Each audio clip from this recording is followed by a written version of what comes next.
Graças e paz, povo de Deus, tudo bem? Sejam muito bem-vindos a esse episódio piloto, o primeiro episódio do podcast. Qual é o nome do podcast, Dani? Café em Foco. Glória a Deus, com a sua fé em foco. E hoje nós vamos conversar sobre alguns assuntos muito importantes, então não esqueça de deixar seu like, de se inscrever. Meu nome é Matheus, eu sou seminarista e esse podcast é aqui na estrutura e é o podcast da Primeira Igreja Batista em Augusto Franco. Então, seja muito bem-vindo. Estou aqui com o Denilson, com o Deni. Se apresente aí, Deni. Olá, pessoal. Como o próprio seminarista falou, me chamo Deni, né? E durante uma longa jornada estaremos aí com vocês, produzindo conteúdo para a edificação da tua vida. E hoje estamos com ele. Fala o nome dele. Pastor Rony, da PIB de Siriri. Seja muito bem-vindo, pastor. Obrigado. Deus abençoe Matheus, Deus abençoe Denison, Deus abençoe você que está vendo aí e ouvindo esse conteúdo. Estaremos aqui conversando, batendo papo e fazendo isso para o louvor da glória de Deus. Obrigado Amém. Desde já aí pelo convite. Amém. Pastorzão, a gente tem muita coisa para a gente conversar, mas eu queria começar entendendo sua história. Tanto a sua história de conversão, quanto quando foi que o senhor pensou pela primeira vez, quando foi que o senhor colocou no coração do senhor o chamado ministerial. Pode chamar de você, se quiser. Quando foi que o senhor colocou no seu coração esse ministério, quando foi que o senhor te chamou para o ministério pastoral? Isso aconteceu muito cedo, né? No Rio de Janeiro. Hoje estamos aqui desempenhando o ministério no Sergipe, mas... lá em Duque de Caxias, minha cidade natal, no Rio de Janeiro, eu fui levado à igreja aos 6 anos de idade. Meu irmão foi o primeiro, foi o pioneiro. Somos só nós dois, ele mais velho. Ele, através da organização Embaixadores do Rei, olha a importância das nossas organizações missionárias, né? Ele foi chamado e, assim, naquela coisa de jogar bola. Chamaram para jogar bola e ele começou a ter o comportamento mudado. Minha mãe percebeu isso ele com 10 anos. Temos a diferença de 4 anos, ele com 10 anos. E a minha mãe, que era alguém desviada da fé, então tornou a ir para a igreja pelo testemunho do filho mais velho, ainda criança, ainda com 10 anos, e começou a me levar. Um ano depois, eu com 7 anos, Deus me converteu aos 7 anos de idade. Depois de ouvir uma série de mensagens, ouvi uma mensagem, né, o pastor praticava o apelo, o pastor Clademir de Mendonça Faria, pastor nordestino, de Alagoas, de Arapiraca, estava lá no Rio de Janeiro, foi meu pastor por longo tempo, foi o pastor pelo qual Deus converteu meu coração, pelo qual eu fui batizado. Então, aos 7 anos fui convertido, aos 9 batizado, e sempre uma caminhada na igreja. Deus, com muita graça, nunca deixou desviar, embora, né, a gente tenha os nossos, no meio do percurso, um deslize, tal, mas sempre mantido na fé, sempre mantido na casa do Senhor, na comunhão com os irmãos. E ali já com os 14, 15 anos eu via a pregação, via ali os sermões sendo expostos, e então me dava aquela vontade de estar ali também, de fazer aquilo, né, de liderar. Não sabia como, né, ainda não falava bem, mas Deus vai dotando isso aos poucos. Então, desde os 14, 15 anos, ali com 17, 18, já sonhando ser recomendado para o seminário, a igreja pelo qual eu participei, a Primeira Igreja Batista em Saracuruna, chegou a ter simultaneamente 14 seminaristas. Nossa. Sustentados integralmente, 14. Então era uma igreja missionária, era uma igreja que entendia missões de uma maneira bem estruturada, né? Tanto na oferta, nas campanhas de missões dentro da nossa denominação, quanto investir em vidas, investir em capacitação de líderes. E aí, um pouco depois aí dessa faixa, fui ao seminário, pude ingressar no Seminário do Sul, não concluí no Seminário do Sul.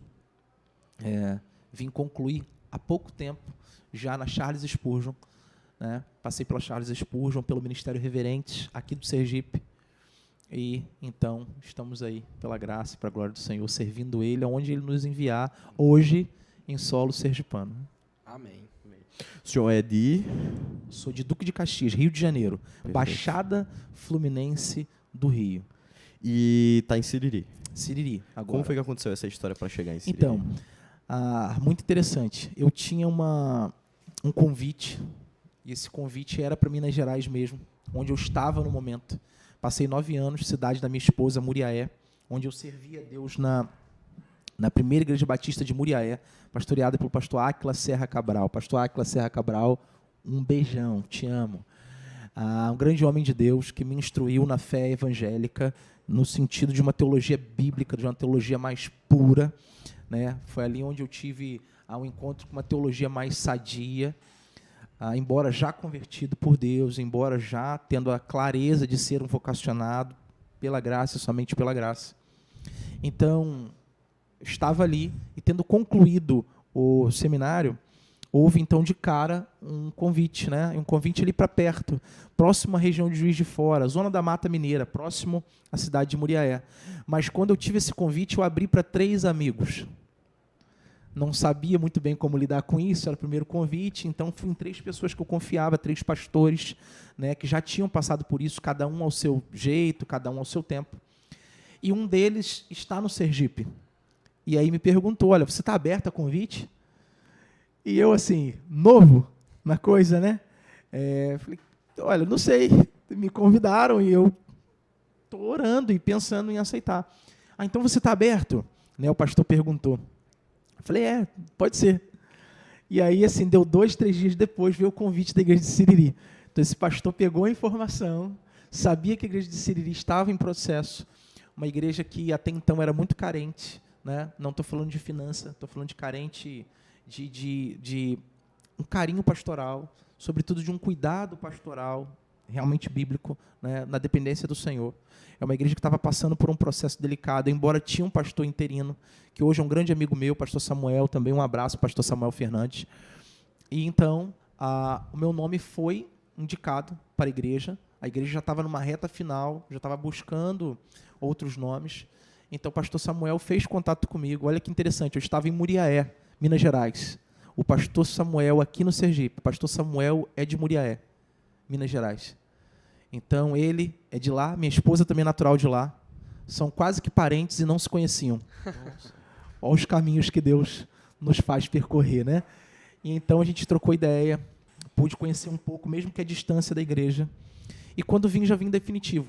Não vim para conhecer, para passar 5 dias, 10 dias, eu já vim de mala e cuia. Já vim com a família, depois debaixo, é claro, de oração, de um tempo de oração, de conversa com o pastor interino, de conversa com a liderança local, depois de orar, e de orar muito, junto à esposa, porque nessas horas, na verdade em todas as horas, né, depois de casado, a gente precisa sempre ter aquele bate-bola ali com a digníssima, né? Então a gente pergunta, sonda a esposa, procura saber como é que está o coração.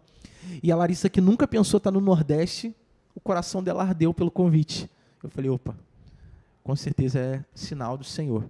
Então nós viemos em paz, debaixo da graça do Senhor, e tem sido assim, uma grande bênção, tem sido um tempo precioso estar ali pastoreando aqueles irmãos aqui no interior do estado de Sergipe. Pastorzão, eu acompanhei logo quando o senhor chegou, né? A gente almoçou ali no Fornalha, e é muito interessante que eu tenho a possibilidade, sou seminarista, estou finalizando o seminário, eu tenho a possibilidade de olhar para o senhor e ver um grande aviso para mim.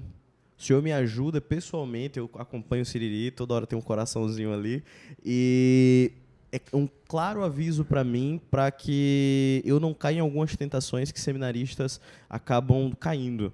Eu queria conversar um pouco, até para ajudar os seminaristas nesse ponto, que é, quando a gente está finalizando o seminário, nós somos expostos a muita coisa acontecendo na igreja, muita coisa sendo desenvolvida, a gente já está ali na liderança de algumas coisas, e hoje em dia existe um costume de se colocar riquezas e sucesso em retenção. Então, tudo que eu retenho, as coisas que eu tenho que estão dando resultado em retenção são sucesso. E, claramente, a gente vê que o ministério não é interpretado assim por Paulo, conversando com Timóteo, dizendo, olha, Timóteo permanece no Evangelho e tudo mais. E eu queria saber do senhor, que claramente a gente vê um modelo em Siriri crescendo, a igreja crescendo, a mensagem do Evangelho ser pregada. O que é um ministério de sucesso para o senhor? pensando nesse seminarista mesmo que está finalizando e dizendo, ó, eu quero muita gente na igreja. Não é bem assim. A gente não precisa ter medo das pessoas chegando na igreja, mas não é isso que define sucesso, né? Sim. Então, vamos por partes, porque essa pergunta ela é teológica. Essa pergunta ela é densa, ela tem etapas e, ao mesmo tempo, é uma ótima pergunta. Em primeiro lugar, na minha visão, sucesso é ser conhecido de Deus. Conhecer Ele e conhecer sua vontade. Então, o sucesso não se mede, não vai ser medido por aquilo que a gente tem, por aquilo que a gente possui, mas, sobretudo, quem a gente é em Cristo, na união com Cristo. É ser conhecido de Deus, é conhecer Ele, prosseguir em conhecê-lo e fazer a sua vontade, onde quer que Ele nos envie, com o cenário que Ele nos apresentar. Por exemplo, eu cheguei em Siriri e a igreja passava por momentos delicados. Uma igreja histórica, uma igreja relevante na cidade, uma igreja que tem uma história bonita no estado. Não é uma igreja que nasceu ontem, não é uma igreja que tem 5, 10, 20 anos, é uma igreja que já tem quase 60 anos de história. Mas era uma igreja que vinha machucada. Então, mesmo sabendo desse contexto, Deus tocou meu coração e a minha família para que nós fôssemos e abraçássemos e também fôssemos abraçados, né? É uma simbiose, é um relacionamento, é um casamento, né? A igreja casa com o pastor e o pastor casa com a igreja. Verdade. E tem sido assim uma grande bênção. Sucesso, então, para o crente de verdade, não deve ser medido pelo salário pastoral. Não caia nessa. Não caia nessa. A realidade pastoral, para falar aqui bem claro, para aqueles que estão nos vendo, nos ouvindo, né? Mateus, que está aí nessa caminhada, já está aí do meio para o final do seminário, se preparando, claramente um vocacionado. Denison também, que é amante da palavra, né? Ministro de louvor. Assim como no futebol, a maioria dos pastores ganham bem menos do que os astros. Entendam? Do que aqueles que têm jatinho, dos que têm programa de televisão. A vida pastoral não é isso. O sucesso pastoral não é isso. Não é seu nome ser veiculado em jornal, em podcast. Não. É, sobretudo, você amar a Deus e amar a igreja a qual Deus te inseriu nela. O pastor precisa amar a Deus sobre todas as coisas, de verdade, sem ladainha, sem rodeio, sem falsidade. Sabemos que isso está registrado, mas amar de fato, na prática. Amar a Deus, amar a sua palavra e amar o povo dele. Amar o povo que Deus confiou a gente. Isso é um desafio. Amar o povo. O povo é ruim. Uhum. Não estou falando do povo de Siriri. Estou falando do povo de Deus, ao qual nós somos parte dele. Ao qual nós somos, muitas vezes, ovelhas rebeldes também. Mas, ao mesmo tempo, é o povo que Deus escolheu. O povo que Deus criou, que Deus amou e que Ele confia por graça a nós. A pastorear esse povo, né, com carinho, com zelo, com dedicação, muitas vezes sofrendo, com lágrimas, mas que Deus faz gerar fruto de salvação. E esse é o sucesso. O sucesso do pastor é amar a Deus, é amar a igreja, ver Deus atuando na igreja, salvando vidas, mudando a igreja, o entorno da igreja, trazendo avivamento local, e tudo isso fazendo para a glória dele. E nos colocar inseridos nesse projeto. Fazer parte do projeto, isso é um sucesso. Perfeito. Pastor, como o senhor mesmo mencionou, né, no início, o senhor descobriu o seu chamado com 7 anos, correto? O senhor já sentiu no seu coração, né, tipo uma vontade, né, de ver aquele pastor. Na verdade, a conversão foi aos 7. Né? Chamado ali, mais ou menos, ali pelos 14, 15 anos de idade. Né? O senhor vendo o pastor lá da sua igreja lá pregando, lá em cima, direcionando a igreja, o senhor sentiu no seu coração, né, esse arder, né, essa vontade. E acho que isso serve muito para os jovens de hoje em dia, né, a conseguir, digamos, decifrar aquilo ali, que às vezes a pessoa sente, né, em seu coração, rapaz, eu acho aquilo ali legal, eu acho aquilo ali bacana, mas não, digamos assim, falta aquele impulso para ir lá e fazer acontecer, né? O que te motivou, como é que eu posso dizer, motivou não, o que fez o senhor decidir que aquilo ali era realmente a tua vontade, que aquilo ali, o que fez, como é que o senhor ter a certeza que não, é isso aqui que eu quero para minha vida, é isso aqui que eu vou buscar, é isso aqui que eu vou correr atrás. Porque nós, como jovens, né, às vezes sentimos tantas coisas, rapaz, eu quero fazer isso, aí chega no determinado momento, não, eu quero fazer aquilo lá, não, isso aqui eu já não quero tanto, mas pelo que o senhor falou, né, o senhor sentiu, decidiu e viveu, e está vivenciando isso. Sim. Primeiro, isso é um processo de Deus em nós. Isso não nasce do nosso coração, realmente. Então, assim, é algo que Deus vai fazendo, e assim como a história da redenção, assim como a Bíblia, é algo progressivo na nossa vida. Pelo menos na minha foi assim, foi algo que foi de pouco a pouco. Eu tinha o mesmo sonho que a grande maioria dos jovens, meninos, homens. Já falei de futebol, vou falar de novo. Sonho de quase todos os meninos é o quê?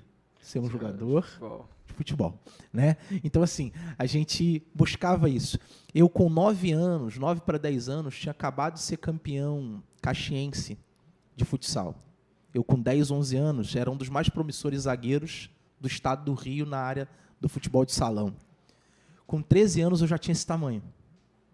1,84 m, 1,85 m, estou com 1,86 m. Eu, com 13 anos, imagina um camarada com 13 ter mais de 1,80 m.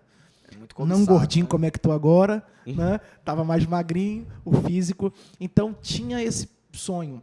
Mas, na igreja, e é importante para aquilo que você me perguntou, na igreja, isso foi sendo trabalhado e moldado.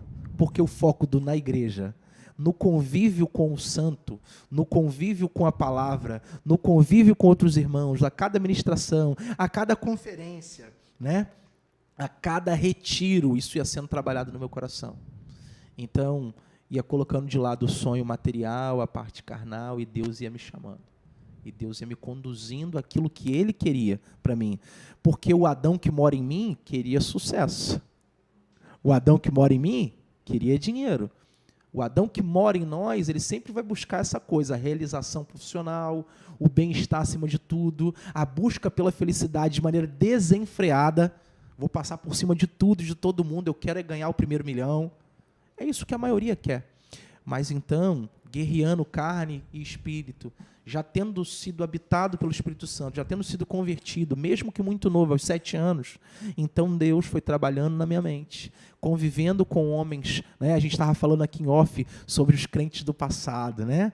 Aqueles que prescreviam confissões, os crentes batistas que nos conduziram até aqui, né, com os hinos do cantor cristão. Então, eu tive a oportunidade de conviver com muitos homens e mulheres de Deus, né, gente que foi me formatando. Deus foi trabalhando no meu coração, na minha mente, né, foi me estruturando, me fazendo cada dia um pouco mais semelhante a Cristo, usando outras pessoas, gente madura na fé. E eu fui enxergando isso. Não foi aos 14, aos 15, mas foi gradativamente. Aos poucos, entendeu, Mateus? Aos poucos, Dani. Deus foi me dando isso. E assim, antes mesmo de casar, eu tinha essa certeza. Quando eu orava pela minha esposa, eu orava com algumas características. Então, eu orava por ela, para que ela fosse uma crente em Jesus, para que ela gostasse de música, para que ela gostasse de missões, né? E que ela aceitasse me ajudar, me ladear no ministério pastoral. Aí Deus me deu a esposa que eu tenho, me deu além do que eu pedi, né? Deus foi gracioso. Então, antes mesmo do casamento, eu já tinha essa certeza no coração. Não sabia quando, ó, que eu vinha pensando e orando por isso desde antes dos 20. Veio acontecer de fato depois dos 30, né? Deus tem seus planos, Deus tem o seu tempo, mas Ele nutriu isso no meu coração. A obra é toda do Senhor e no final das contas vai remeter a glória para Ele. Amém. Outra coisa, pastor, que eu queria perguntar ao senhor, como o senhor começou a estudar para o seminário muito cedo, podemos assim dizer, além do seminário, o senhor também estudava alguma coisa? Qual é a vida do seminarista Rony, né, além do seu seminário? Sim. Importante também, muito boa pergunta. Eu gostava de ler, cara, realmente assim, um pouco de tudo. Como já deu para ver, eu gostava da área de esporte, mas eu lia, me antenava, até hoje, os acontecimentos no mundo, geografia de uma maneira geral, história, não só a história da igreja, que para nós é imprescindível. O crente precisa conhecer a história da igreja, precisa conhecer a história da sua denominação. Nós que somos batistas aqui, batista, mas se você que está vendo, você é assembleiano, presbiteriano, conheça a sua denominação, busque conhecer a raiz dela, né? Eu já estudava, já gostava, queria conhecer um pouco mais, né? Isso também foi sendo aos poucos. Então eu lia um pouquinho de tudo, na verdade, retendo o que é bom, priorizando sobretudo a palavra. O livro que eu sempre mais li é o livro dos livros, é a Bíblia. Aquele que eu me devotava mesmo era a Bíblia, mas eu sempre lia, que eu sou da época justamente ainda do jornal. Né? A minha infância e adolescência ainda o jornal vendia, né? Hoje em dia a gente já não vê mais quase jornal. Banca de jornal, né, infelizmente, meio que está decretado aí a falência, né? Se não se reinventar ou se não for para o digital. Mas eu lia jornal, não só a área de esporte, como já disse, mas a área até mesmo policial, tudo. Porque precisamos ler. A leitura nos faz conhecer mais. A leitura vai nos moldando, vai nos enriquecendo de conhecimento, vai nos ajudando, inclusive nos ajuda na leitura da Bíblia, que é uma leitura especial, dependendo da versão, é muito mais formal, uma leitura, né, com verbos que a gente, no nosso linguajar, no português, já não utiliza tanto. Então, para que a gente possa fazer uma boa leitura da Bíblia, é bom que a gente tenha a prática da leitura. Ler bons livros, filosofia, claro, sempre pautado pelas Escrituras. No final das contas, é a partir dela que a gente começa, é a partir dela que a gente vai para as outras leituras, e a gente sempre volta nela. Ela que nos dá a base para a nossa cosmovisão, para tudo aquilo que a gente vê e entende do mundo. Mas é bom ler filosofia, é bom ler, conhecer um pouco sobre a política do nosso país, o que está acontecendo no mundo.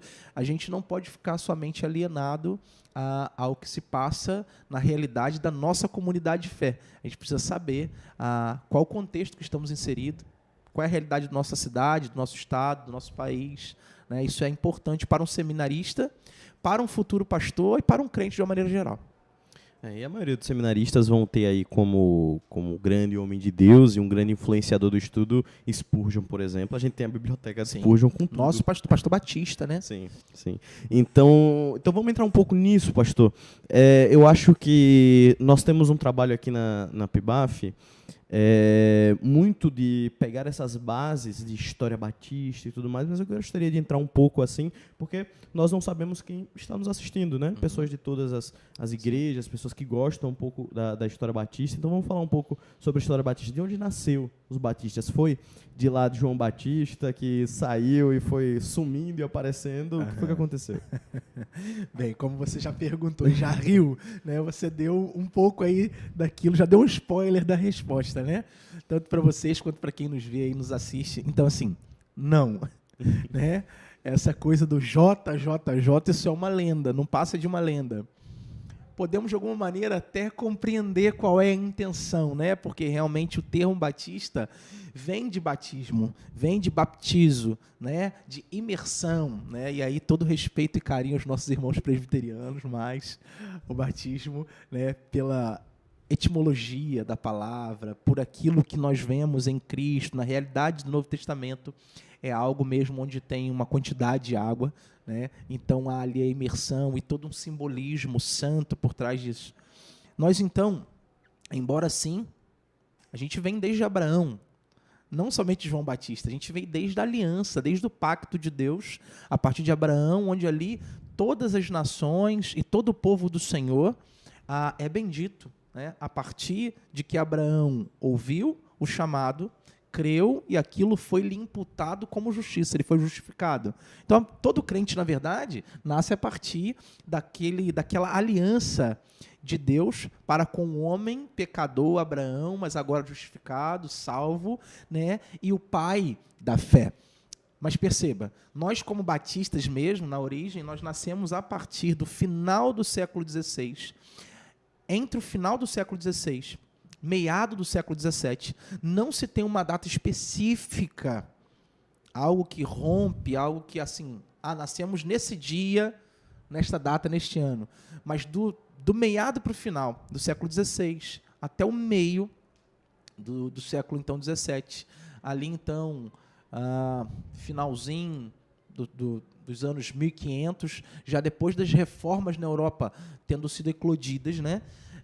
E também depois de passar, então, essa reforma de Lutero e outras reformas na Escócia, na Inglaterra, na Suíça, na França, na Inglaterra, ou a partir da Inglaterra, depois de alguns crentes passarem por um movimento chamado puritano, movimento puritanista. Tá? E esse movimento era um movimento que tinha esse apelido, como um apelido pejorativo, por quem não concordava com a prática ou com as práticas de vida dos puritanos.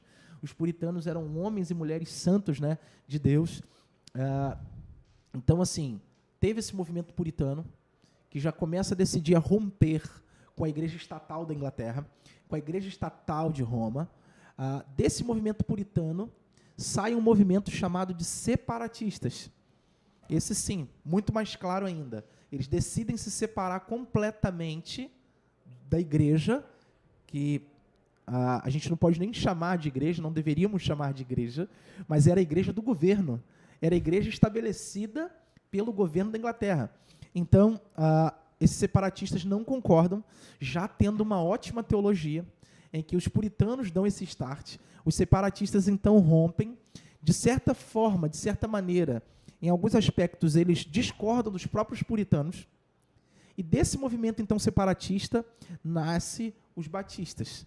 Os batistas são oprimidos por esse governo, tá? Por esse governo que, embora rompe com a igreja católica e passa a flertar com a igreja protestante, ainda tem uma teologia muito equivocada, que é que as coisas passem, sejam centralizadas pelo governo. Então, esses irmãos separatistas, nossa origem não concorda, e por conta disso eles têm dois caminhos: ou ser morto, ou ser exilado. E por conta disso eles são exilados, alguns deles são exilados, vão para a Holanda. Da Holanda, começam a ter um contato também com uma teologia já reformada, retornam para a Inglaterra, depois de um tempo, depois desse governo já um pouco mais tendo dissidência, eles retornam para a Inglaterra, e depois então do início dos anos 1600, começa a ter força esse movimento batista, com o nome Batista, né? E ali, já por 1615, 1620, começa a ter uma estrutura, começam a se reunir como igreja, e em 1644 eles produzem um primeiro documento, um documento sólido, né, a primeira confissão de fé batista, a Confissão de Londres. A primeira Confissão de Londres não é de 1689, mas de 1644. Em seguida, a mais famosa, 45 anos depois, aí sim, 1689, a Confissão de Fé de Londres, mais robusta, mais equilibrada, né, algo melhor pensado, e isso é publicado. E isso nos regeu por longo tempo, né, por mais de século, até que depois a gente veio ter uma Confissão de Fé já nos Estados Unidos, uma Confissão de Fé que nos regeu até pouquíssimo tempo, a Confissão de Fé de New Hampshire. Isso é mais ou menos aí, isso é um resumo, né? Se a gente fosse falar de toda a história, a nossa história é linda. A história dos batistas é lindíssima.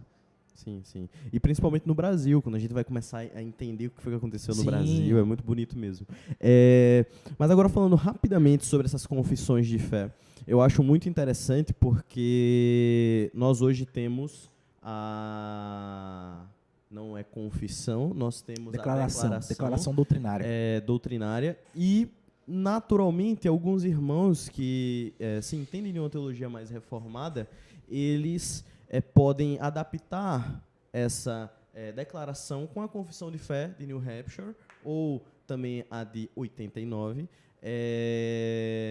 O que o senhor acha disso? O que o senhor acha da declaração? O que o senhor acha da... Porque, falando de forma mais pessoal, né, eu faço a leitura diária, uma devocional diária, um estudo bíblico diário com a minha família, com a New Hampshire. Então, eu utilizo ela, a gente faz a leitura, a gente lê dois trechos, então a gente faz essa leitura diária e aprendizado diário em família mesmo. Mas o que o senhor acha das declarações, de tudo, né? Sim, então. Como a gente já conversou aqui, inclusive em off, né? A gente vinha batendo um papo legal, já gostoso, meio que já tendo a noção um pouco das perguntas. As confissões, elas foram sendo elaboradas com uma teologia mais pura antigamente, né? Eram pessoas que faziam essas confissões a preço de sangue. Então, eram pessoas, muitos morreram, muitos literalmente morreram, foram pessoas que foram mártires para que essas confissões chegassem a nós.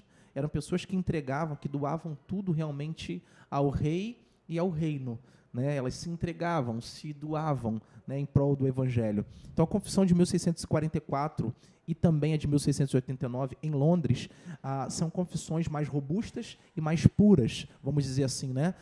Com muita base bíblica, temas realmente relevantes. Mas a Confissão de New Hampshire, que nos regeu até cerca de 38, 39 anos atrás, ela é também muito saudável, né? É uma confissão que, embora teve mudança em relação a de 1689, é uma confissão ainda também com pureza. Ela vem dessa pegada puritana, ela vem dos ingleses que vão e montam os Estados Unidos. Irmãos, a nossa denominação batista é tão linda, tem uma história tão linda, tão robusta, tão interessante, que os Estados Unidos é o que é por conta dos puritanos ingleses. A potência que é os Estados Unidos, o país, a importância, a relevância desse país no mundo é por conta de homens cristãos, de puritanos que saem da Inglaterra e formam a nova Inglaterra, os Estados Unidos, né? E não só isso, todo o conjunto de leis que os Estados Unidos têm foi também sob influência dos puritanos e da palavra de Deus. Isso digo até hoje. Então, assim, algo muito interessante. E lá nos Estados Unidos, né, onde tem uma ala na parte sul dos Estados Unidos, a ala mais reformada, né, como você já citou, inclusive o Seminário do Sul, no Rio de Janeiro, onde há o quartel-general, vamos dizer assim, da nossa denominação, leva esse nome de Seminário do Sul, mesmo estando no Sudeste, por conta do sul dos Estados Unidos, né?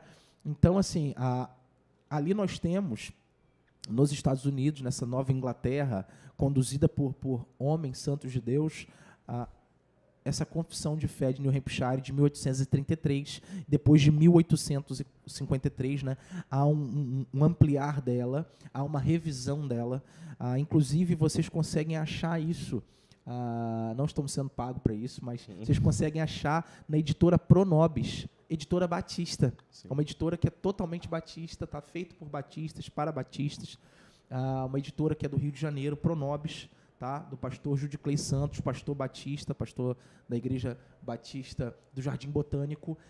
Tem lá um exemplar pequeno, bom para devocional, bom para ler em casa, bom para pequenos grupos, para PGMs, para escola bíblica dominical.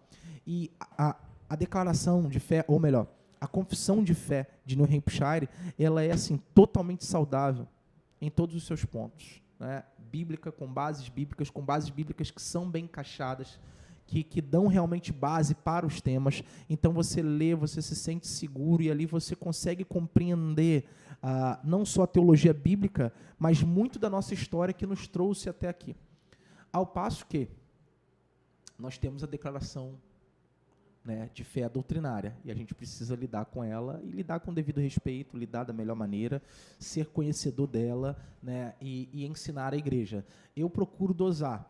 Eu ensino a igreja a declaração de fé, eu procuro conhecer a declaração de fé batista de 1985, né, ali realmente iniciada em 1986, em nossa denominação. É uma declaração de fé que é nossa, é brasileira, precisamos ter isso, é um documento que é nosso, né, precisa ser abraçado, tem os seus pontos de falha, não são tantos, mas tem seus pontos de falha. Como a confissão de New Hampshire não é perfeita, como a confissão de Londres não é perfeita somente as Sagradas Escrituras. Isso aqui é perfeito, a Bíblia ela é inerrante, ela é infalível. Esse aqui é um documento que a gente precisa olhar, ler, amar, sabendo que foi o próprio Deus quem a inspirou.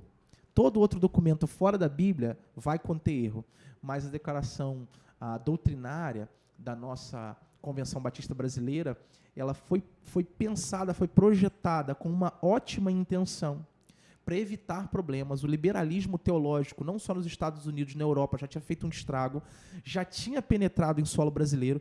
A intenção era maravilhosa, mas eu tenho para mim que ocorreram alguns equívocos e a gente precisa, então, fazer esse equilíbrio, essa dosagem, Mateus, de conhecer, de ensinar à luz das Escrituras, mas, se puder, revisitar, olhar para o retrovisor da história. Olhar para o retrovisor da história e ver que a gente tem documentos no passado que são muito bons, tanto quanto a declaração ou até melhores. A gente está perdendo não a principal, mas eu percebi uma grande diferença entre todas as declarações de fé e tudo. A gente tem perdido esse tom estético da igreja? A gente tem esquecido esse lado estético da igreja? O que é que tem acontecido? O que é que o senhor acha? É a opinião mesmo. Tanto no culto, né, na liturgia, quanto na estética realmente física, na arquitetura Sim. da igreja, né? Eu sou um apaixonado. Você mexeu comigo agora, né? Mexeu com os meus sentimentos, né? Eu sou apaixonado por vitral, Também. né? Por cruz na igreja. Claro que sem a idolatria, né? O madeiro para nós é importante por quem estava no madeiro e verteu o seu sangue lá por nós. Não é a cruz em si, mas a cruz sempre foi um símbolo nosso. A cruz sempre foi um símbolo nosso, né? Que não pode ser desprezado.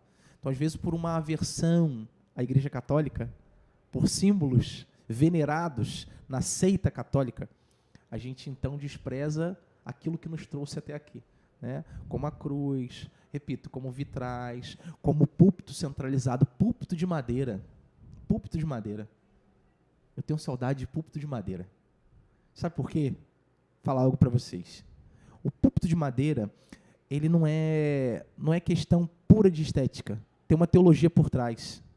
Quando alguém subia ao púlpito na Inglaterra, Spurgeon, Martin Lloyd Jones, quando alguém subia ao púlpito para pregar, naquela cúpula de madeira ou naquele púlpito de madeira, num patamar mais alto, centralizado, a mensagem que já se passava é o seguinte: eu estou escondido atrás da cruz.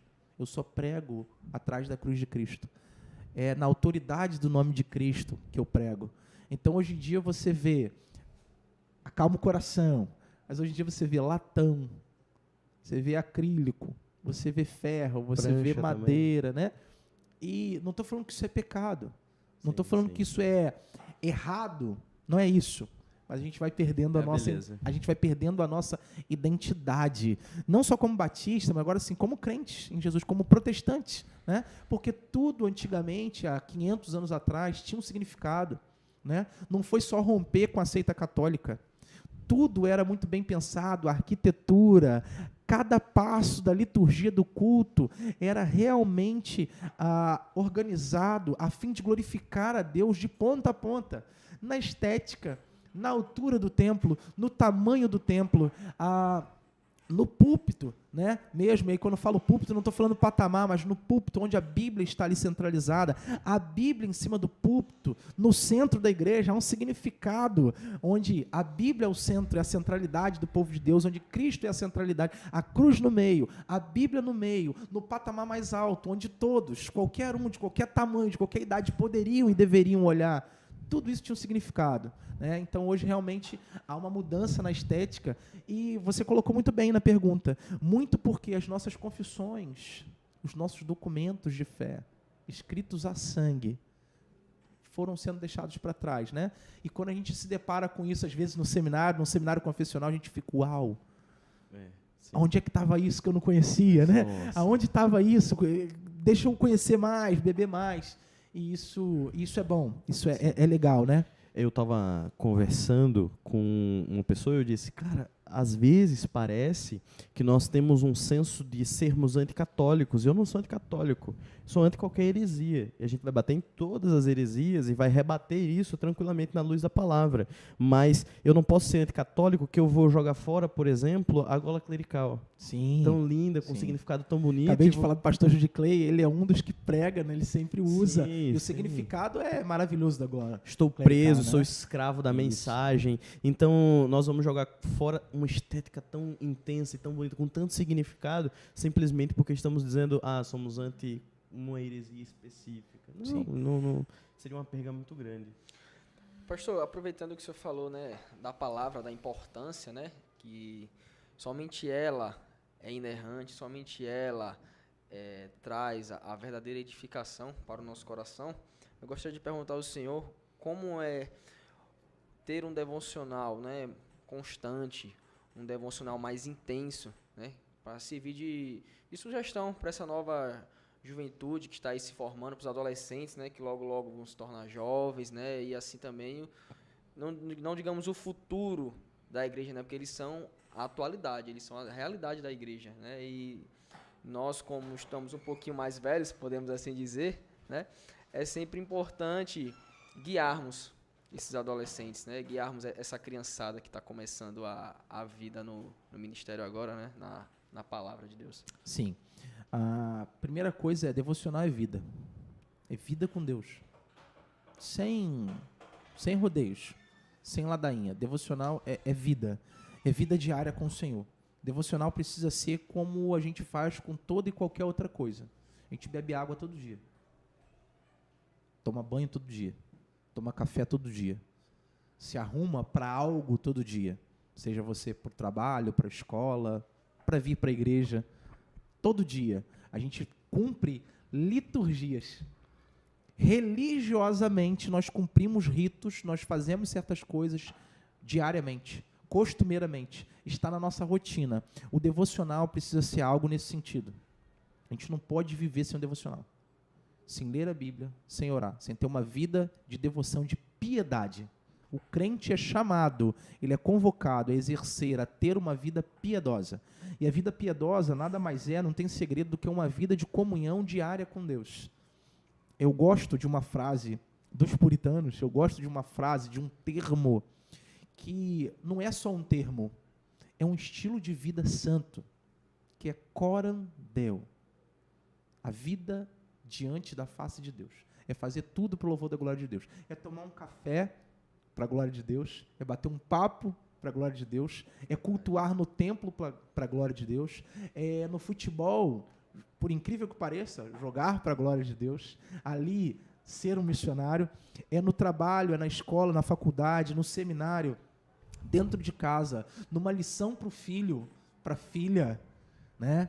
Falar das maravilhas de Deus, ser um pai para a glória de Deus, ser um melhor marido a cada dia para o louvor da glória de Deus, fazer tudo diante da face de Deus, porque Deus é eterno, é soberano, é onipresente, e Ele está presente junto a nós em todos os momentos, em tudo aquilo que nós fazemos. Nós não estamos diante de Deus somente no culto. Isso é um engano. Nós estamos diante de Deus com todo o nosso viver. Portanto, o devocional precisa ser como respirar. Se a gente parar de respirar, a gente morre. Então, o devocional deve ser isso. É o que vai nos alimentar. É o que vai alimentar a nossa vida de comunhão com Deus. É o que nos faz respirar espiritualmente falando. Então, assim, leia a Bíblia, mesmo quando não tiver vontade. Deixa eu falar algo para vocês. Tem dia que eu não quero ler a Bíblia. Eu não sei vocês. Eu não sei vocês aqui. Mas eu, pecador, o Adão, que de vez em quando insiste em querer se rebelar, ele não gosta de Bíblia, não gosta de orar. Precisamos matar Adão, né? Todos os dias. E como? Leitura diária da palavra. Mesmo quando não for tão palatável. Mesmo quando a Bíblia nos der de mão fechada. Precisamos ler. E não somente ler, procurar acolher. Pedir ao Espírito Santo, fala, o Senhor que inspirou a palavra, fala no meu coração, fala comigo, neste capítulo, ou nestes capítulos, eu não quero ler mecanicamente, eu quero ler e entender o texto, eu quero ler e acolher o texto, e esse texto fazer morada na minha vida a ponto de me mudar, de me modificar, fazendo a cada dia a gente um pouquinho mais, e essa é a minha oração, a gente ser um pouquinho mais parecido com Cristo a cada dia. Amém, muito bem. O senhor falou, né, de viver, né, a palavra, né, viver o devocional, que isso se torne algo natural, né? Como o senhor falou, respirar, se nós pararmos de respirar, morremos. Mas também é algo que flui natural, né? Faz parte da nossa vida, né? E agora, correndo também um pouco para dentro da família. Você consegue fazer esse devocional de forma... Você consegue fazer devocional? Porque eu percebo às vezes que uma correria, né, do dia a dia, a gente acaba ficando nessa questão, exatamente, né, de, poxa, eu acordo precisando correr para o trabalho. Os anseios da vida, né? É a loucura. A gente, às vezes, não para agradecer, mas nossa primeira atitude é pegar o celular. Direto. Seja por conta do despertador, seja por conta de algo que postamos no dia anterior, que a gente quer saber o sucesso das curtidas, da visualização, mas às vezes a gente não pega a Bíblia não está na cabeceira, mas está o celular, né? Que é uma bênção. Perceba, não vamos demonizar a tecnologia e tal, né? Inclusive podemos e devemos utilizar também para o louvor da glória de Deus. Corandeu também nisso. Mas às vezes os nossos anseios, as nossas pulsações pelas ansiedades da vida, pelas coisas que são corriqueiras. E a gente precisa fazer isso ser natural. Vou usar isso de novo. A gente precisa. A gente não nasce com isso. A nossa natureza humana ela é pecaminosa, então precisamos nos doutrinar. Repito, assim como a gente aprende a tomar banho todo dia, escovar o dente todo dia, a almoçar todo dia ou fazer seja a refeição que for, né? A gente faz certas coisas todo dia, o devocional precisa ser assim. Hoje eu chego a um ponto que, mesmo pelas correrias do ministério, as demandas são imensas, independente do tamanho da igreja, se é pequena, se é grande, né? E isso quem mede são os de fora. Mas seja ela pequena ou grande, tem as suas demandas. Às vezes eu me pego tendo passado o dia inteiro sem ter feito devocional. Fiz uma leitura, às vezes, mecânica, fiz uma leitura para a pregação, mas não fiz o meu devocional com o Senhor. Mas até 11h59, até 11h50, 11h55 eu preciso. Eu me doutrinei a ponto de, tipo assim, chega a noite, eu fico, tá faltando alguma coisa. Eu não parei para ter um momento eu e Deus. Então, seja a hora que for, Deus me leva a ter, nem que seja, não é o ideal, mas pelo menos 20, 25, 30 minutinhos de uma leitura de um capítulo da Bíblia, seja ele um salmo, inclusive indico, né? Às vezes as pessoas vão para livros mais complexos, a pessoa quer começar logo por Romanos, o que eu sou apaixonado pelo livro de Romanos, sou suspeito até de falar, mas começa num livro mais palatável. Tem isso às vezes, precisamos ser práticos. Às vezes os adolescentes, os jovens não se identificam com uma teologia tão densa de cara. Vai ler Paulo, vai ficar chocado. Tem que ter um preparo para poder ler Paulo. Mas vá num salmo, porque ali são homens como nós, chorando, declamando, se derretendo em lágrimas, pedindo, Deus me salva, me livra da doença, estou deprimido, me ajuda. É a realidade dos adolescentes de hoje, é a realidade dos jovens de hoje. Vai num salmo, leia um salmo. Tem salmos de 5 versículos, de 6 versículos. Lê aquele salmo, ora aquele salmo. A gente precisa voltar aos tempos antigos, de ler os salmos, de orar os salmos, de cantar os salmos. As nossas liturgias antigas, de séculos atrás, tinham uma presença relevante dos salmos. Pois vendo a teologia paulina, Paulo vai falar, olha, o culto precisa ter oração, cânticos espirituais, salmodiai, cantem salmos, declamem salmos, orem os salmos, né? Às vezes o salmo se identifica com o nosso momento, é uma oração que também deve ser feita por nós.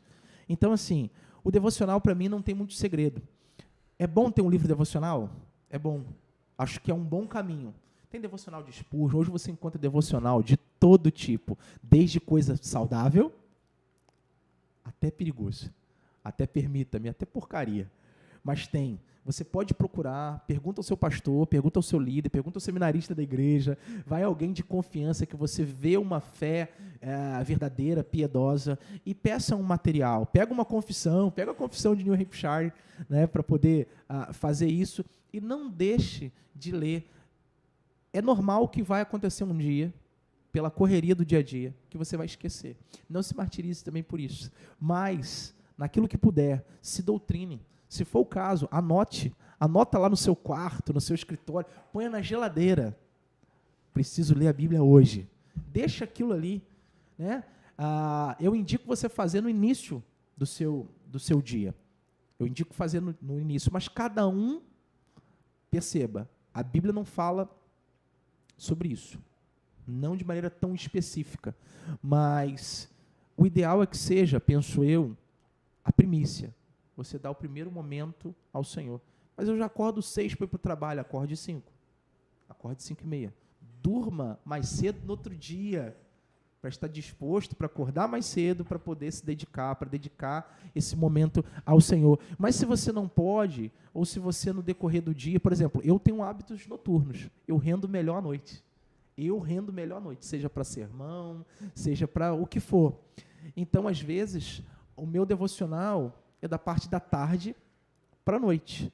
Mas o fato é, separe um momento, o melhor momento que você puder, de preferência a sós, tá? Porque você vai ter o teu devocional com a família, você vai ter o culto doméstico, várias demandas, mas não podemos abrir mão do nosso devocional. Deus e nós, individualmente. E como que o que eu percebo é que em alguns momentos os jovens olham e sempre tem essa pergunta, né? Parece que meu devocional tá morrendo. Tá uma xoxo, coisa, tá né? xoxo. Como é que o jovem pode olhar e falar, ó, vou ter esse momento meu com meu Deus e, obviamente, esse momento não existe esse momento xoxo. Naturalmente, isso também vai combinar com os jovens que não sabem mais ficar em tédio. Antigamente a gente ficava mais em tédio, então a gente sabia ficar mais tempo, não tinha nada, não tinha internet, né? Sim. Então a gente conseguiria ter o nosso momento ali de oração, que é um momento calmo, que é um momento tranquilo, um momento de leitura bíblica, e mesmo assim olhar e falar, estou avivado, que é esse sentimento de que passei meu tempo de oração, né? Passei meu tempo devocional.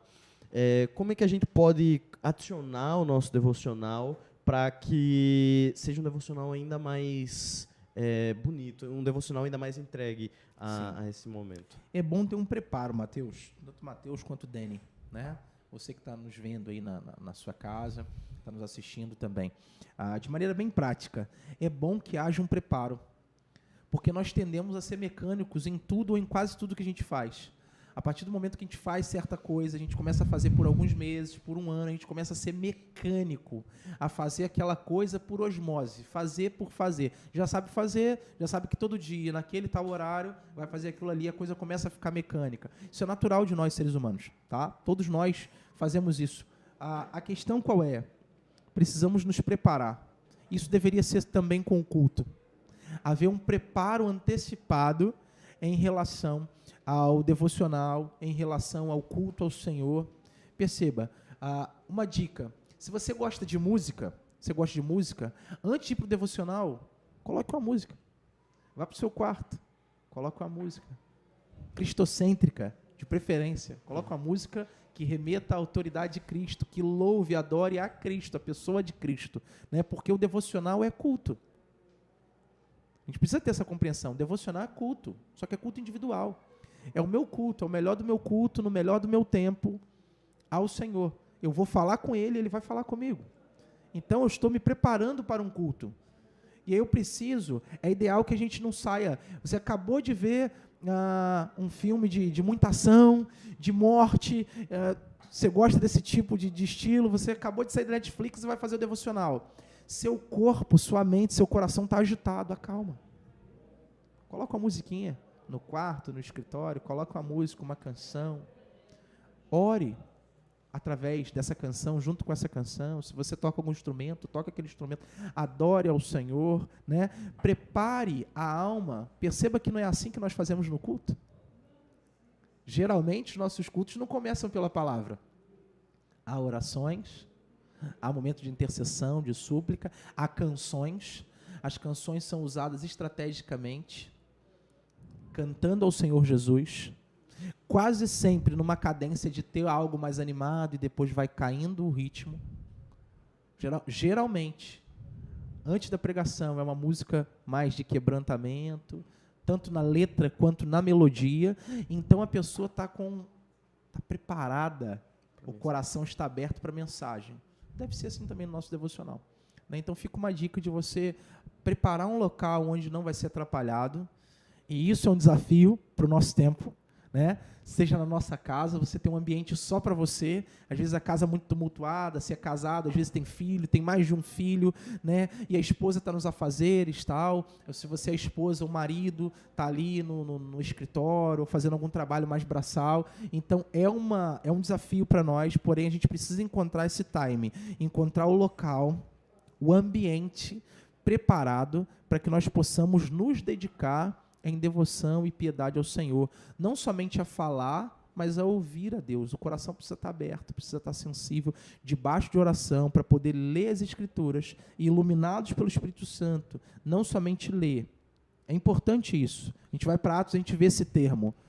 Aqueles que acolhiam o Evangelho. Não é só ler, é ler e compreender, e compreendendo, interiorizar. Lendo e entendendo, compreendendo, acolher. Né? Então isso vai fazendo mudança em nós e vai nos santificando dia após dia, à semelhança daquele que é o nosso Redentor, que é o nosso Senhor Jesus. A gente estamos em uma geração que não sabe o que é jejum. O que o senhor acha sobre jejum específico? Eu acho importante, né? A gente vê o Cristo jejuando, né? Isso para nós deve acender um alerta, né? Cristo jejuava. Era uma prática dos judeus. Em primeiro lugar, a gente precisa entender que era uma prática dos judeus desde a antiga aliança, desde o Antigo Testamento, né? Se convocava jejum. O jejum sempre estava ligado a arrependimento, a quebrantamento, né? A contrição, ao abandonar de pecados e santificação, né? Largar o pecado, largar a vida de contrariedade aos preceitos de Deus e conhecer mais de Deus, buscar mais de Deus, ter porções maiores do Senhor. Então eu penso que é saudável, né? É algo que realmente não se fala tanto, mas eu penso que é saudável. Inclusive, é saudável para o corpo. O jejum ele é saudável para o corpo, para desintoxicar. Então, primeiro, para a alma. Primeiro, para tirar todo o lixo espiritual que possa ter naquilo que a gente vê e ouve por aí no dia a dia, né? Mas também há benefícios, além do espiritual, benefícios físicos, benefícios materiais. Então, assim, eu indico, penso que é bíblico, né? Não dá para a gente falar tanto disso, porque perceba a cadência nas Escrituras. Depois do ministério do próprio Cristo, você já não vê mais. Você já não vê a partir de Atos jejum. Você não vê a igreja jejuando. Uma redução já bem... Então também há uma... Entende? É algo que a gente tem que ter o cuidado de... Não podemos ficar fazendo doutrina baseado nisso, mas ao passo que os grandes homens de Deus do passado, sobretudo o homem-Deus, o nosso Cristo, jejuou. Com o propósito, ali sempre o jejum de Jesus era um jejum em oração. Era um jejum para estar em plena comunhão com o Pai, né? E cumprir com exatidão a missão que o Pai lhe confiava. Mas a gente também não vê na história da igreja primitiva, nos outros escritos, nos escritos de Paulo, nos escritos gerais, a prática do jejum. Ela vai, vamos dizer, devanecendo. Então vai acabando, né? No Antigo Testamento mais presente, Jesus, o último grande homem ali a praticar, ou um dos últimos, né? E a partir da conversão de Paulo, a partir dos apóstolos de Pedro, de João, de Tiago, a gente já não vê mais os escritos bíblicos nos apontando, nos direcionando a essa prática. Eu penso que é saudável, penso que é válido, acho que é importante fazer de maneira intencional, não fazer porque o pastor está pedindo, não fazer porque um grupo, porque a igreja está na campanha de 21 dias, de 40 dias de oração missionária pelo campo tal, mas fazer isso de maneira intencional e não como barganha. Né? Exatamente, nem como barganha, tá? Porque Perfeito. não é jejum, Deus não é Deus de barganha, não há nada que possamos oferecer que Deus já não tenha. Perfeito. Nós não temos nada a oferecer para Deus que Deus não tenha. Então Deus não está preocupado da gente não comer ou comer carne. A preocupação de Deus, ou a intenção de Deus, é que sejamos mais próximos dele, conheçamos mais dele, temos um relacionamento saudável com ele, e o jejum, às vezes, é um ótimo caminho para que a gente possa desintoxicar espiritualmente e até mesmo fisicamente, né, das imundícias do mundo. Pastor, mudando um pouquinho agora o nosso trajeto, como o senhor é pastor e também pai, né? Esposo. E um bebê chegando. Um bebê chegando. Tá vindo aí um sergipaninho ou uma sergipaninha. Que nem o seu. Você tá doido pra comer. Ele não quer ser pai sozinho. Eu vejo ele, já falou, paizão, eu abraço a esposa dele, falou que mulher grávida, bonita. Olha aí. Até ontem mesmo, né? Aí tava, só esse parênteses rapidinho. Estávamos lá no churrasco, né? Aí tava ele, não, fique brincando com os dois rapidinho. Não, fica ali com ela, né? Aí ele chegou, né? Se ela der um sorriso pra você, você já sabe, né?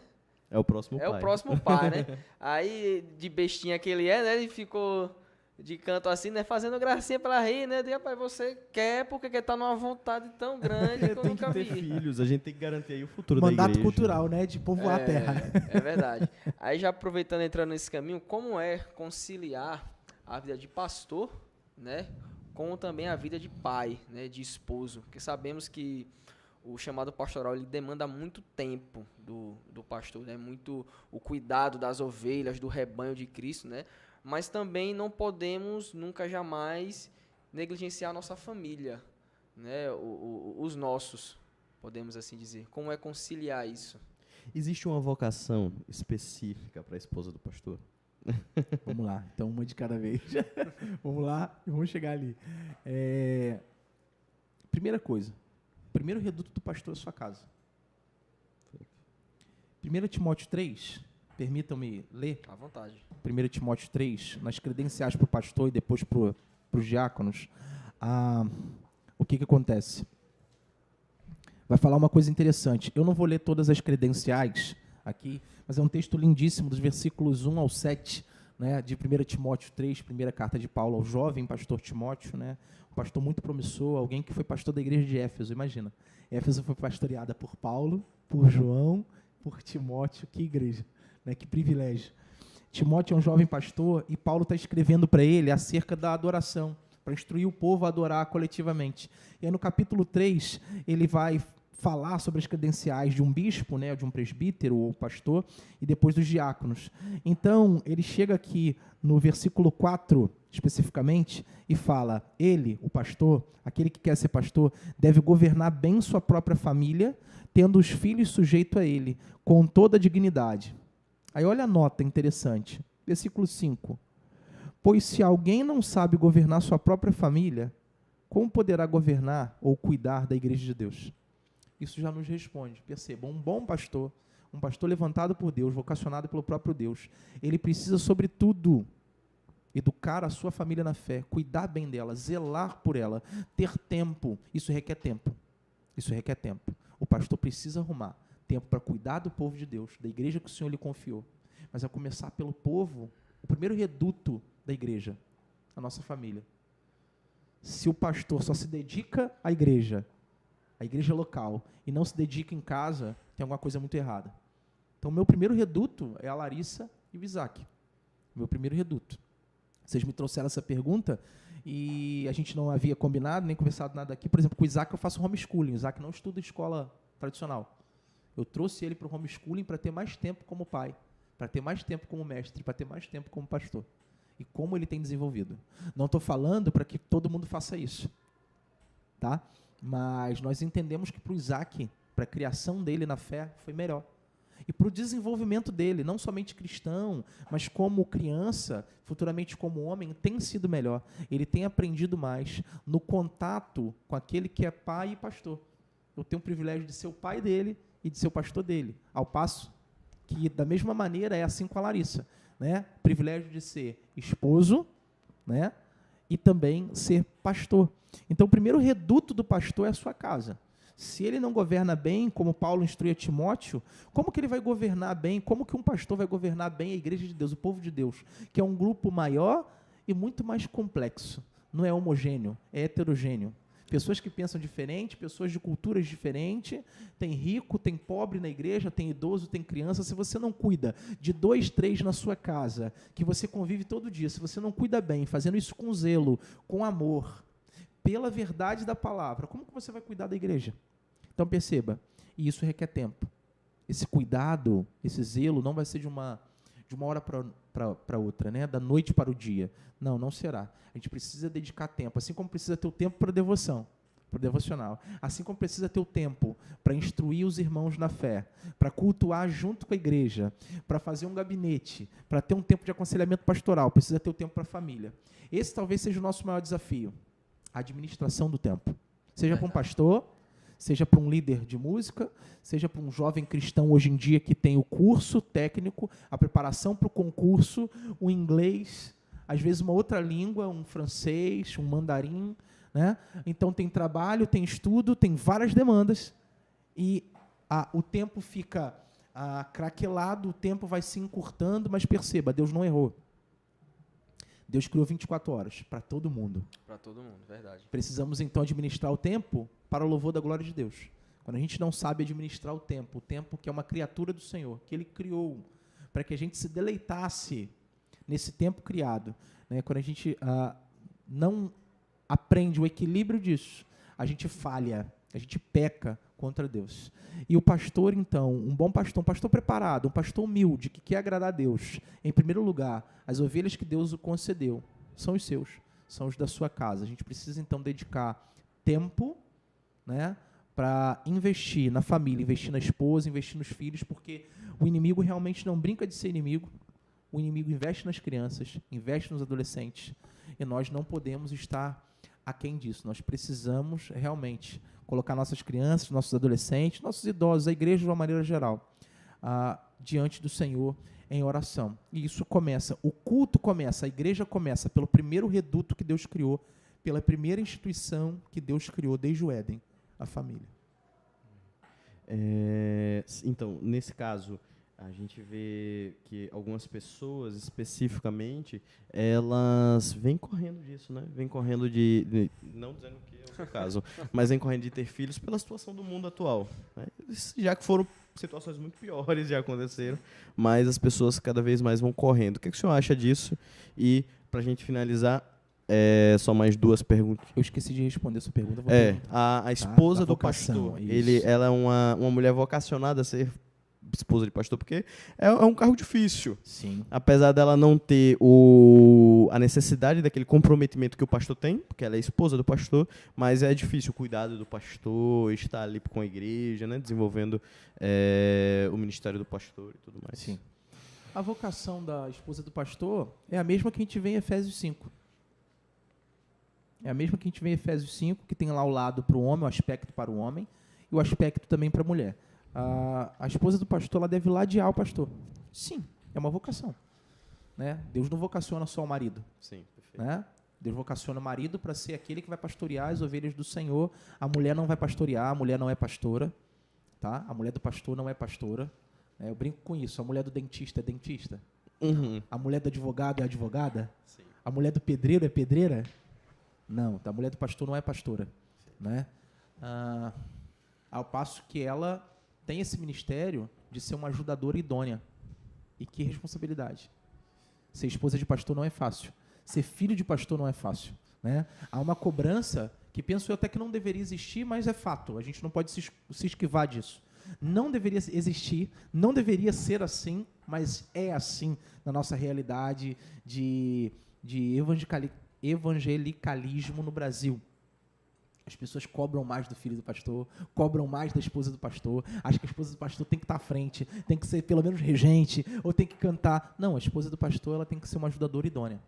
Ela tem que ser a mulher do pastor, aquela que toma conta do lar, aquela que edifica o lar, a mulher que é sábia, né? Aquela lá de Provérbios 14. Ela precisa fazer isso cuidando bem do filho, ela precisa fazer isso cuidando bem do marido. Por exemplo, eu não posso reclamar, pelo contrário, né? A minha esposa é aquela que me ajuda, que me dá as dicas, que analisa o meu sermão, que presta atenção no sermão e que critica para o louvor da glória de Deus. Olha, acho que você poderia ser melhor aqui, acho que você poderia ter mais síntese, poder de síntese aqui, encurta aqui, fala menos, seja mais objetivo aqui. Aqui foi uma bênção. Né? Eu dou esse espaço para ela, né? E ela me ajuda, e não somente nisso, não somente no campo espiritual, no campo eclesiástico, mas no dia a dia, no cuidado com Isaac, no cuidado com a casa. Então, uma mulher casada, ela já tem muita atribuição. Uma mulher casada, uma mulher cristã, casada, que tem filhos, já tem atribuições demais. Uma mulher cristã, casada, esposa de pastor, diria que pelo menos um pouco mais. É um desafio assim grande, né? E fica aqui o recado, ame a esposa do seu pastor, dos seus pastores. Ame e ore por essa mulher. É difícil ser. A responsabilidade nos ombros do pastor é gigante, e isso sempre respinga na família, né? E a primeira pessoa que consegue compreender isso é a esposa, né? Os filhos, às vezes, dependendo da idade, da maturidade, não compreende, não sabe tudo que cerca o pastor e a igreja local, mas a esposa, sim, né? Ao passo que nós, por exemplo, eu procuro, ao máximo, blindar a esposa, blindar a Larissa, daquilo que é má notícia, daquilo que tem de problema na igreja, então eu procuro trazer mais para mim e confio aquele que vai me ajudar a resolver, que é Deus. Já que a Larissa não vai me ajudar a resolver, então eu conto para o Senhor. Então, tem aquela ovelha um pouco mais, está lá com mais carrapicho, vamos dizer assim, né? Aquela ovelha que vai por um pasto não tão verdejante, vai ali para arbustos mais perigosos. Então, a gente procura fazer o quê? A gente procura direcionar aquela ovelha, mas, sobretudo, confiar aquele problema, aquela ovelha que não é nossa, porque a ovelha não é do pastor, na verdade, ela é do sumo pastor Jesus Cristo. Então a gente procura confiar ela a Deus, e a gente procura ter a esposa ali, mantendo a esposa e a família em equilíbrio, mantendo a esposa com sanidade mental, né? Hoje em dia, tantas pessoas com problemas mentais, com problemas de depressão aguda, então a gente precisa privar a nossa esposa. Isso não vale só para a esposa de pastor, não, tá? Isso vale para as nossas esposas, para a esposa já do seminarista, para a esposa do líder, de algum departamento da igreja. Às vezes a gente cai na armadilha de Satanás, de querer pegar os problemas e levar para a esposa.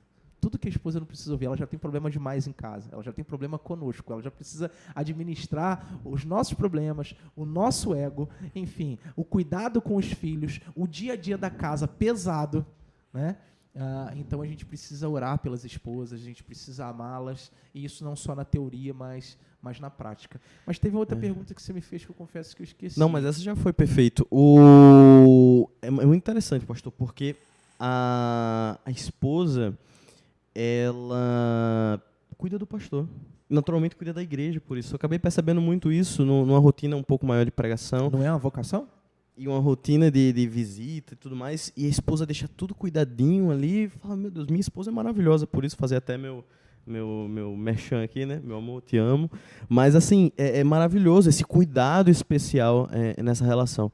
Pastorzão, pra gente finalizar, a gente não sabe quanto tempo o YouTube vai permanecer, a gente não sabe o quantos anos e milhares de anos o YouTube vai continuar, mas a gente sabe que em todo esse tempo esse vídeo vai permanecer lá. Talvez daqui a 70 anos o senhor não esteja mais entre nós, daqui a 70 anos eu não esteja mais, mas esse vídeo vai estar lá. E qual que a mensagem que o senhor deixaria para a posteridade, qual mensagem o senhor deixaria para as pessoas que vão estar assistindo esse vídeo, dizendo, olha como é que o pessoal pensava antigamente, como é que os irmãos viviam fé antigamente, qual a mensagem que o senhor deixaria para essas pessoas? Sobretudo, creia no Evangelho. Creia no Evangelho porque, como diz em Romanos 1, eu deixei esse texto aqui já marcado, texto maravilhoso, texto que fez eclodir a Reforma Protestante, texto que fez Lutero realmente entender que aquilo que ele vivia, que aquilo que ele pensava, que a fé que até então ele praticava, não era a fé adequada e que agradava a Deus. Lutero, olhando para o texto de Romanos, lendo em especial capítulo 1, no versículo 16, vai falar que não me envergonho do Evangelho. E aí tem um porquê. Por que Paulo diz que não se envergonha, não tem vergonha do Evangelho? Porque é o poder de Deus para a salvação de todo aquele que crê. Então devemos crer no Evangelho. Essa crença que vai moldar a nossa prática de vida. Não é crer por crer. Não é a fé na fé, mas a fé em Cristo. É a fé na verdade do Evangelho. Uma fé que nos faz viver a praxis, a prática cristã. É a fé que nos faz ser justificados diante de Deus. A fé que vai nos fazer andar em novidade de vida. Então creiamos no Evangelho. Preguemos o Evangelho. Amemos o Evangelho.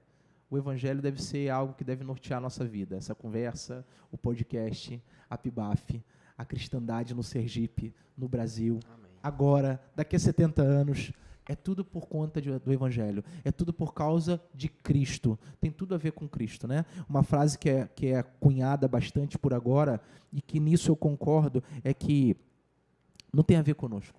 Não é sobre nós. Sempre foi sobre Ele. Sempre foi sobre Cristo. Então, creia no Evangelho. Ame o Evangelho. Acolha o Evangelho. Viva pelo Evangelho. Se necessário for, morra pelo Evangelho. Mas que o Evangelho venha a fazer morada na nossa mente, no nosso coração, né? Venha correr